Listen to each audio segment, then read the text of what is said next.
งานแต่งที่ใดเป็นได้แค่แขกรับเชิญอยากแต่งอย่างเขาเหลือเกินขัดเขินที่ยังไรคู่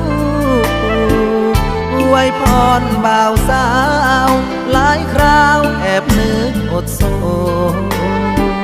ตัวเราไม่รู้จะเจอเนื้อคู่วันไหน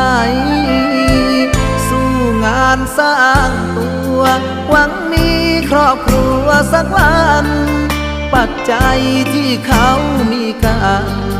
ก็สรรหามาจนได้บางทีสับสนว่าทนทำไป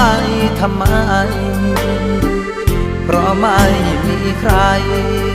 ลงใจมาเป็นเจ้าสาวช่วยงานทุกคราวก็เหงาหัวใจทุกครั้งใกล้ความจริงบ้าง